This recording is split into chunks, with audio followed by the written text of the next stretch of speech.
बहुत ही सीधी और प्यारी लड़की थी। वहीं सुनील एक सरल और आगे बढ़ने की सोच रखने वाला लड़का। सुनील, बेटा सुनील कहाँ है? अरे ज़रा एक गिलास पानी तो दे दो।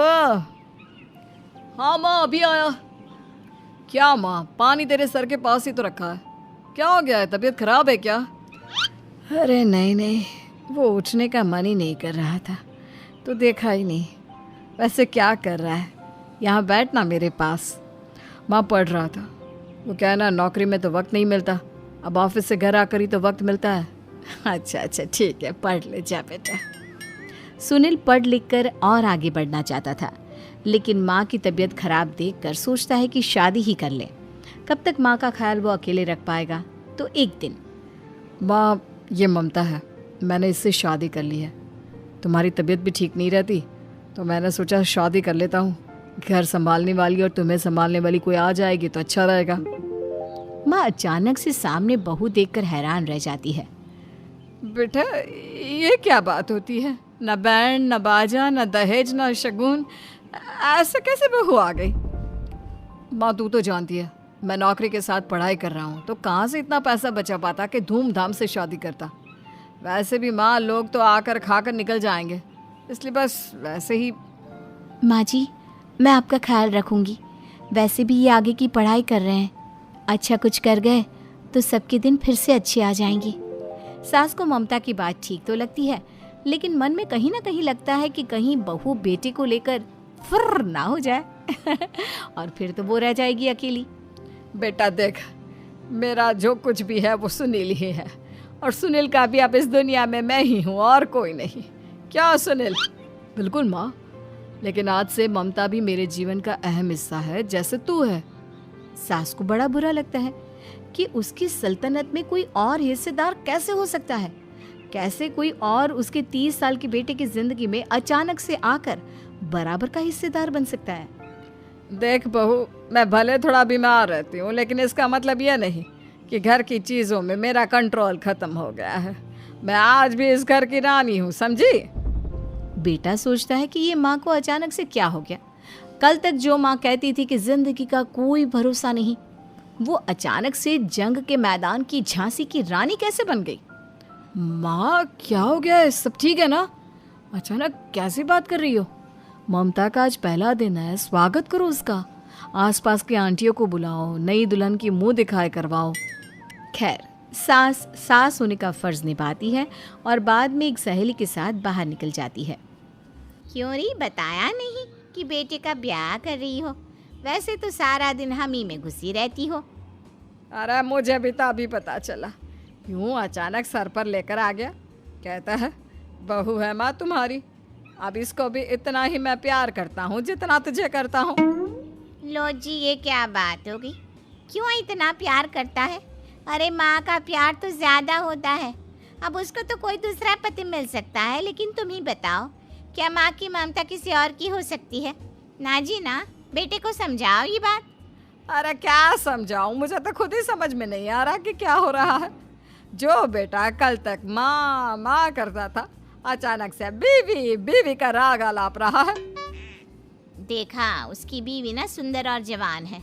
सुंदरता के आगे तो एक से एक नहीं टिके, तो तेरा बेटा किस खेत की मूली है? सास को भी समझ में आ जाता है कि बहू की सुंदरता के आगे माँ का प्यार किसी काम का नहीं। उधर बीवी, ए जी, अम्मा जी सहेलियों को छोड़ने गई थी, अभी तक आई नहीं, हम देख आए क्या? अरे रहने दो ना, आ जाएंगी। कहाँ जाएगी, उनकी आदत है, एक बार जाती है तो पूरी पंचायत खत्म करके ही आती है। अच्छा ही है, खाना वाना खा कर गई होगी। छोड़ो ना, घूमेगी तो खाना पचेगा, नहीं तो ऐसे ही खाट पकड़ लेगी। बहू भी शांत हो जाती है। उधर सास सोचती है कि आज थोड़ा देर से ही घर जाती हूँ, जब बेटा परेशान होकर ढूंढेगा तब मजा आएगा। बीवी को खुद ही पता चल जाएगा कि माँ के आगे उसकी दाल नहीं गलेगी।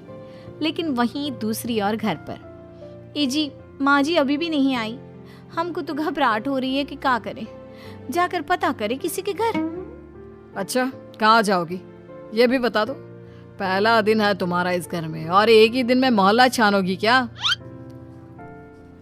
हाँ, तो आप भी तो नहीं जा रहे हैं ना, हमको फिक्र हो रही है।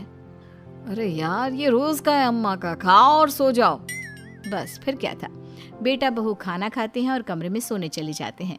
उधर जब सास को कोई देखने नहीं आता तो वो हार कर घर आ जाती है, जहाँ वो देखती है कि सारे घर की लाइट्स बंद है। सास को गुस्सा आता है। बहू, ममता बहू कहाँ हो? लेकिन सारे दिन की थकी बहू को ऐसी नींद आती है जैसे किसी ने भांग की गोली खिला दी हो। वो तो नहीं उठती।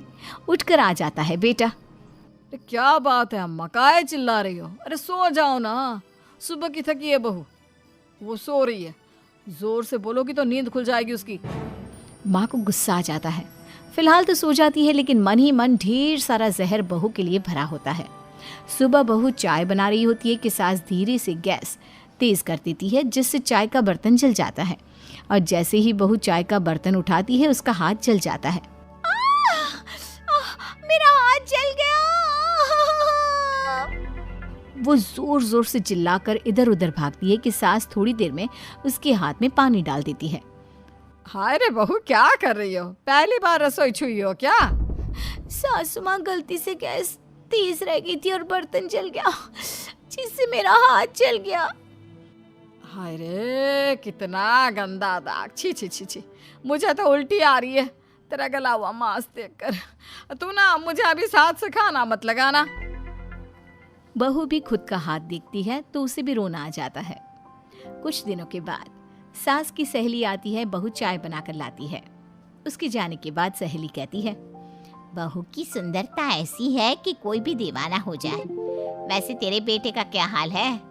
अरे वैसा ही है, बहू के पीछे लट्टू। क्या करूं, कुछ समझ में नहीं आ रहा।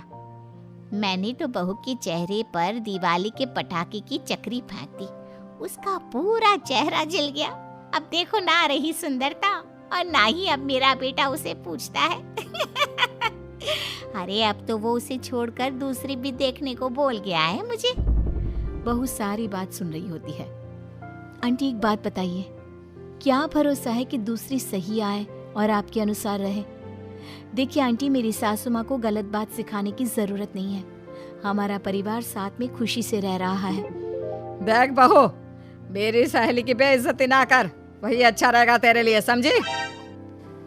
बहू नहीं मानती है। वो बार बार उनकी सहेली को घर से निकल जाने को कहती है।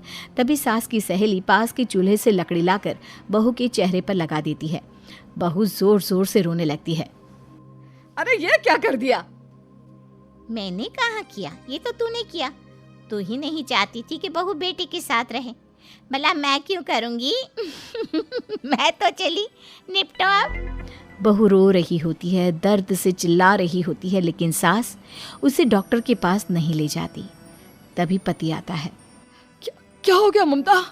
ये दाग कैसे लगा? तुम कैसे जली? ममता कुछ नहीं कहती, बस दर्द से करा रही होती है। पति माँ की तरफ देखता है। हो ना हो माँ, ये पक्का आपका काम है। आप ही ममता से जला करती थी ना। देखना माँ, अब पुलिस आएगी, केस बनेगा, लेकिन पहले मैं ममता को अस्पताल लेकर जा रहा हूँ। सभी अस्पताल जाते हैं, जहाँ डॉक्टर ममता की सास से कहते हैं, आपने तो नहीं जलाया ना बहू को? अब ममता की सास के तो पसीने छूट रहे होते हैं। वो घबरा कर कहती है, ना ना डॉक्टर साहब, कैसी बात करते हैं? हम क्यों जलाएंगे अपनी बहू को? डॉक्टर ममता के पति से पूछते हैं। देखिए, क्योंकि ये ससुराल में जली है तो मामला पुलिस का बनता है, तो आप पहले पुलिस को बुलाइए, तभी इलाज पूरा होगा। सास डर जाती है कि अब तो बच्ची जिंदगी जेल में ही रहना होगा।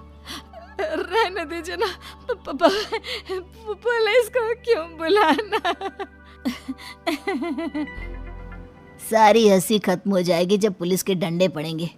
बहू को जलाना भले ही बहुत आसान हो, लेकिन उसके बाद सारी जिंदगी जेल की हवा खाना। सास डर जाती है। पुलिस आती है।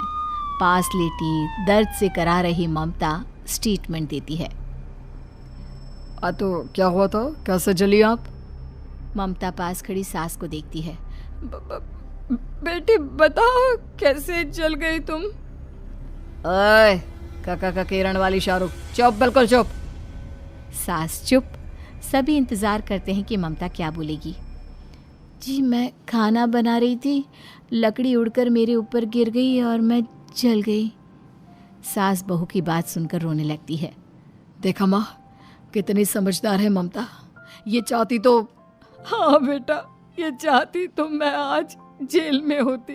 मुझे माफ कर दे, मैं आगे से अभी कभी ऐसा नहीं करूंगी। बहू के साथ मिलकर रहूंगी, मुझे माफ कर दे।